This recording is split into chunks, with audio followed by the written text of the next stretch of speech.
What is going on, Headliner Nation? The tight end position is feeling a little revitalized right now, and maybe we don't have a ton of top tier options at the tight end position, but it feels like we've got a few guys that are slowly working their way into the conversation of at least being a lot more safe on a weekly basis. So while the ceiling at the tight end position isn't that great, it feels like the floor is starting to get a little bit better. But there are still a couple of guys who we would love to bounce back and give us a little bit more safety with them as well to close out the season. For right now, however, let's work with what we got, and we'll use this show to try and figure out maybe some guys that you could take a stab at if you've got anyone on a bye, or if you just need help at the tight end position overall. Now, if you've been watching our start and sit videos this season, you know that I like to include several pick'ems from Underdog that you could potentially utilize based on the information in the video. But I mentioned it in my running back video already. Underdog was down for some maintenance, and because of that, I was unable to get some pick'ems before I needed to record these videos. So instead, we're doing things a little bit differently this week. I'm going to be posting all of my favorite pick'ems from my research that I do over in Discord. So make sure that if you've been thinking of becoming a member, that you test it out right now. If you hit that blue join button down below, you could become a member for only $5 a month. And that's going to give you access to a ton of extra content right here on YouTube that the general public cannot see. But if you're looking to also get a bunch of my picks from this week, and maybe even continue seeing those picks through the end of the month, then hit that button and join the $10 tier instead. It's only $5 extra, which if you win one ticket over on Underdog, that could make up for it right away. But for now, let's go ahead and talk about our options on Thursday Night Football, and we definitely have some risk associated with that options, but we have some high upside as well. Eric All unfortunately tore his ACL, and he is now done for the year, which means Mike Gesicki should be locked in as the tight end one the rest of the way. Over the last couple of weeks, we had seen a bigger split between Gesicki and Eric All, with All getting a whole lot more work than what Gesicki was. But now it does look like Gesicki is going to find him on the field way more often than what we had been accustomed to the last couple of weeks. And Baltimore is allowing the third most receiving yards to the tight end position right now. And if T. Higgins isn't able to come back for Thursday Night Football, then Mike Gesicki could end up having a very big evening. Mark Andrews is probably going to be up and down for the rest of the season. He's one of the more TD dependent tight ends that we're probably putting in our lineup right now. But this week he's got a solid matchup. Cincinnati allows the 6th most receiving yards, they're tied for the 7th most fantasy points allowed, and they're tied for the 2nd most touchdowns allowed to the tight end position. So right now, Mark Andrews is not a super safe bet at the tight end position, but we know that he's targeted in the red zone, and if he's going to be facing a defense giving up a lot of touchdowns to tight ends, he could find his way there once again this week. For the Giants and the Panthers game, we have some potential at the tight end position. We've seen it from Jatavian Sanders already, and then Theo Johnson showed up a little bit last week. The Carolina defense is currently allowing the most fantasy points per game, touchdowns, and receiving yards to the tight end position. And Theo Johnson caught 3 of his 6 targets last week and was able to add a touchdown. So he was fantasy relevant. However, he's not going to continue to be fantasy relevant unless we keep getting him 6 targets. And that's one of the reasons why that even though this is a great matchup, he's a very high risk because there's no telling if they're going to be looking at him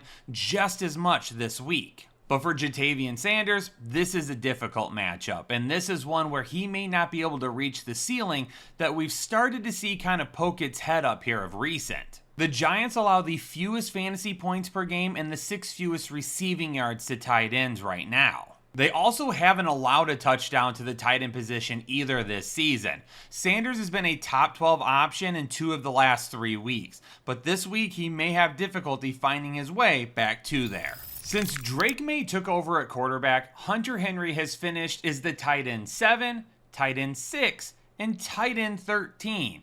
It's amazing what will happen. One of the most talented players on your team is actually getting the ball consistently. And in those games, he's had 5, 9, and 8 targets. If we can continue to give him that many targets per game, we're on to something with Hunter Henry. Maybe he doesn't have the highest ceiling every single week, but give me a tight end that's borderline tight end 1 as a risk option over a lot of other guys who might have a higher ceiling but a much lower floor. I mean, I just can't trust Cole Kmet in any lineup whatsoever. He goes from having 2 touchdowns in a game to essentially disappearing with no targets in a game shortly after. He's almost riskier than Taysom Hill at this point, and you know that I am outside my mind when I'm suggesting Taysom Hill over Cole Kmet. That's how frustrating Cole Kmet is, and why I would want nothing to do with him and would not have him in my lineup. So why don't we go ahead and just make Cole Kmet my Mando must avoid tight end of the week? I already said it. There are other tight ends out there like Taysom Hill that I would rather trust in my lineup over Cole Kmet right now. The roller coaster is way too much. They run the ball with DeAndre Swift. They have Romo Dunze, DJ Moore, Keenan Allen, all that they're throwing the ball to before it's going to Cole Kmet. Yeah, 2 touchdown upside is great, but 0 targets in a game is killer. So if you're going to be avoiding Cole Kmet this week the same way we tried to avoid Oder here at the Fantasy Headliners, then head on over to Shop Mando and use code word Headliners to get 40% off of their starter packs. That's $5 off. Their clinically proven formula that eliminates odors for up to 72 hours is a game changer. And for right now, getting $5 off of their starter pack is a huge win. Really solid matchup this week for Dalton Kincaid, but it feels like even when he has a solid matchup this season, he's not really being utilized all that well. Now, his targets don't seem to be bad, but he's just not doing anything with them. Whether it's not having great targets or having a drop or getting the catches and not doing much with them, Dalton Kincaid has been a really big issue this season for where you drafted him in your lineups. And unfortunately, unless you have a safer option, you're going to continue to need to ride this roller coaster till the end. And while Joe Flacco makes the Colts offense relevant, unfortunately their tight end position, not so much. Mo Alley-Cox and Kylen Granson are essentially splitting snaps, routes, and everything in between. You're probably not going to find a whole lot of upside or safe floor with either of these guys. All right, if you're here looking for the tight end whisperer's dart throw of the week, it's going to be Adam Troutman. This is a tough matchup for the wide receivers and a tough matchup for Bo Nix, but this is actually a very good matchup for the tight ends. And Adam Troutman was above and beyond the tight end one last week in terms of snaps and routes run. Does that make this matchup any less risky? No, it does not. But what it does do is gives us a dart throw if you've got somebody on a bye or you haven't been able to figure out anything with the tight end position all season long. This could end up being one matchup that we could take advantage of. Travis Kelce caught 14 of his 16 targets last week. It's good to have you back, Travis. And maybe it was because Taylor Swift was in attendance. I don't know, and I don't care. Keep giving me 10 plus targets per week for Travis Kelce, and we will be just fine the rest of the season. I knew it. When I said Kyle Pitts was becoming one of the safer tight ends in fantasy, I knew I had jinxed us and that he was going to leave us hanging in week 9. And look what ended up happening. Now, it's only the second time in 5 weeks that he hasn't been a tight end 1. So he is finding a little bit more stability, but can we please get him more than 1 target per game? Maybe no Drake London this week could end up helping that target share out a little bit. But regardless, we need to keep him consistent because he could be a big factor for playoff teams down the stretch. There are like no healthy wide receivers in New Orleans right now. And because of that, the tight ends are probably going to be heavily utilized this week. Who has the highest upside? It's Taysom Hill. Who has the lowest floor? It's probably also Taysom Hill. Juwan Johnson, probably a little bit more touchdown dependent than what Foster Moreau is. But all of these guys are going to see targets. If I had to put it in order, it would be Taysom Hill, Foster Moreau, and then Juwan Johnson in terms of who may end up being the most fantasy viable. Tampa Bay is allowing the 2nd most receiving yards and 4th most fantasy points per game to the tight end position. There is a really good chance that George Kittle is the tight end 1 in week 10. For those that were able to grab Cade Otton, or maybe were already holding on to him, the injuries to Mike Evans and Chris Godwin absolutely sent his value through the roof. Now, Mike Evans is still expected to be out this week and then maybe return after their bye in week 11. So at least we have one more really solid week with Cade Otton. But even when Mike Evans comes back, hopefully Cade Otton continues to give us this same type of fantasy upside. Washington is allowing the 9th fewest receiving yards to the tight end position. Add in the fact that Pittsburgh is basically running out a carousel of tight ends, it's not going to make anybody fantasy relevant relevant anytime soon. Pat Frymuth hasn't had more than 3 targets in a game in the last 4 weeks. Coming into week 9, Zach Ertz had a really nice target share in the previous several weeks. Now, he only got 1 target last week, and unfortunately, that screwed up a lot of fantasy owners that were hoping that he would make an impact. But I don't know if that's something that continues. The trend was that he was getting some of those smaller targets. He's not a big red zone threat. He's not going to score a ton of touchdowns. But if we can give him 5, 6, 7 targets per week, he can give you 40 to 50 receiving yards, and that would be enough to at least have a safe floor. It wasn't a complete shock to see TJ Hawkinson not have a full workload his first game back after ACL surgery. Josh Oliver was still technically the tight end 1 last week and performed as such. Over the next few weeks, though, you're probably going to see that disappear. So as of right now, it may end up being best to leave Hawkinson on your bench if you have somebody with a little bit more upside than him. But if you've been stashing TJ Hawkinson this entire time, you may not have a better option. For Evan Ingram this week, it's not a great matchup, but he had 10 targets last week and likely will continue to see a pretty decent target share as long as Gabe Davis ends up being out. And, well, Brian Thomas Jr. is really the only healthy wide receiver right now that I think we're going to trust on a regular basis. So Evan Ingram, keep getting 10 plus targets a week, you're going to start producing very soon. The Tennessee Titans have 3 tight ends that they're really rotating as of right now, and that's going to make life really difficult if you're trying to utilize any of them.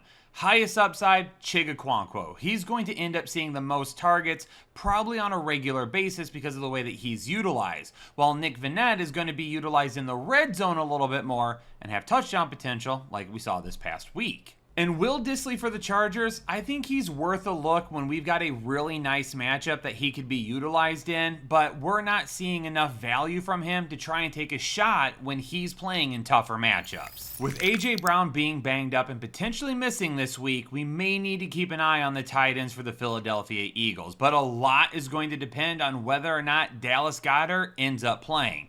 Either one of these guys can be utilized. If Goddard plays, we're going to play Goddard. If Goddard does not play, then Calcaterra could end up being a really sneaky option. This is not a great matchup this week for Jake Ferguson, but he's got a couple of things working in his favor. Number 1, CeeDee Lamb dealing with a shoulder issue. He's expected to play as of right now, and he may not even end up being limited, but if he is for whatever reason, that could mean more targets for Jake Ferguson.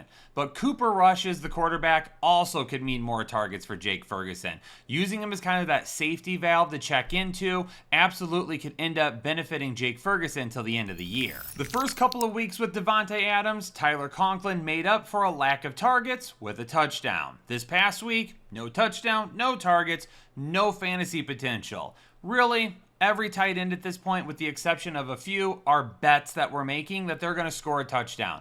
Tyler Conklin may be one of the worst bets.